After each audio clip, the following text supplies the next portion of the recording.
Después, pasados 14 años, subí otra vez a Jerusalén con Bernabé, llevando también conmigo a Tito. Pero subí según una revelación, y para no correr o haber corrido en vano, expuse en privado a los que tenían cierta reputación el Evangelio, que predico entre los gentiles. Mas ni aun Tito, que estaba conmigo, con todo y ser griego, fue obligado a circuncidarse. Y esto a pesar de los falsos hermanos introducidos a escondidas, que entraban para espiar nuestra libertad que tenemos en Cristo Jesús, para reducirnos a esclavitud, a los cuales ni por un momento accedimos a someternos, para que la verdad del Evangelio permaneciese con vosotros. Pero de los que tenían reputación de ser algo que hayan sido en otro tiempo nada me importa. Dios no hace acepción de personas. A mí, pues, los de reputación nada nuevo me comunicaron. Antes, por el contrario, como vieron que me había sido encomendado el evangelio de la incircuncisión, como a Pedro el de la circuncisión, pues el que actuó en mí no siente Pedro para el apostolado de la circuncisión, actuó también en mí para con los gentiles, y reconociendo la gracia que me había sido dada, Jacobo, Cefas y Juan, que eran considerados como columnas, nos dieron a mí y a Bernabé la diestra en señal de compañerismo, para que nosotros fuésemos a los gentiles, y ellos a la circuncisión. Solamente nos pidieron que nos acordásemos de los pobres, lo cual también procuré con diligencia hacer. Pero cuando Pedro vino a Antioquía, le resistí cara a cara porque era de condenar, pues antes que viniesen algunos de parte de Jacobo comía con los gentiles. Pero después que vinieron, se retraía y se apartaba, porque tenía miedo de los de la circuncisión, y en su simulación participaban también los otros judíos, de tal manera que aun Bernabé fue también arrastrado por la hipocresía de ellos. Pero cuando vi que no andaban rectamente conforme a la verdad del Evangelio, dije a Pedro delante de todos: si tú, siendo judío, vives como los gentiles y no como judío, ¿por qué obligas a los gentiles a judaizar? Nosotros, judíos de nacimiento, y no pecadores de entre los gentiles, sabiendo que el hombre no es justificado por las obras de la ley, sino por la fe de Jesucristo.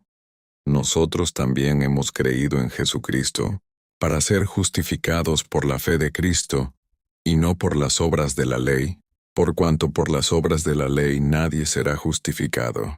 Y si buscando ser justificados en Cristo, también nosotros somos hallados pecadores, ¿es por eso Cristo ministro de pecado? En ninguna manera, porque si las cosas que destruí, las mismas vuelvo a edificar, transgresor me hago, porque yo por la ley soy muerto para la ley, a fin de vivir para Dios.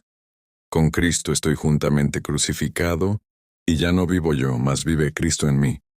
Y lo que ahora vivo en la carne, lo vivo en la fe del Hijo de Dios, el cual me amó y se entregó a sí mismo por mí. No desecho la gracia de Dios, pues si por la ley fuese la justicia, entonces por demás murió Cristo. El capítulo 1 de la carta a los Gálatas, escrita por el apóstol Pablo de Tarso, es una defensa firme del verdadero Evangelio y de su autoridad como mensajero de Dios. Pablo comienza afirmando que su apostolado no proviene de hombres ni por medio de hombres, sino directamente de Jesucristo. Desde el inicio deja claro que su mensaje tiene origen divino, no humano. Esto era clave, porque algunos estaban cuestionando su autoridad para debilitar su enseñanza. Luego expresa su asombro y preocupación. Los Gálatas se estaban apartando rápidamente del Evangelio que habían recibido.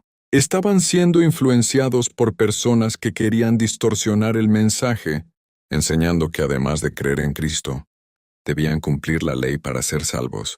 Aquí Pablo es contundente. No existe otro evangelio.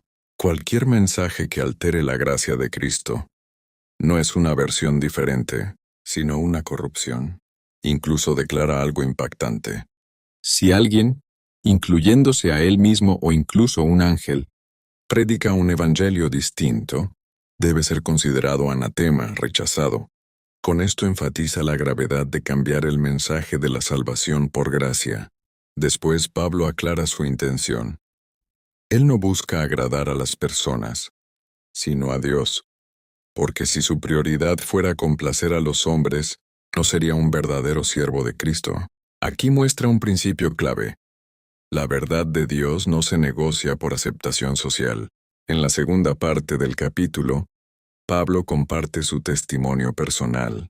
Explica que antes perseguía a la iglesia con celo, dentro del judaísmo, pero Dios lo llamó por gracia.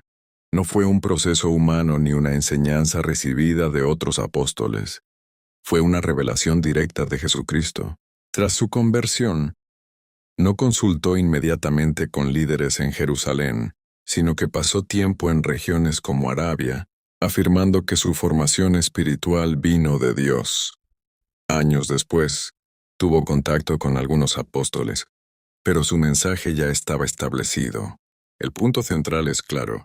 El evangelio que Pablo predica no es inventado, ni aprendido de hombres.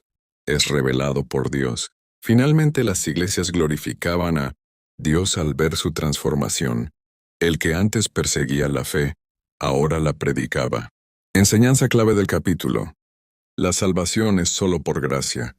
El evangelio no se modifica. La verdad no depende de la opinión humana. Dios puede transformar cualquier vida. El llamado de Dios es por gracia, no por mérito.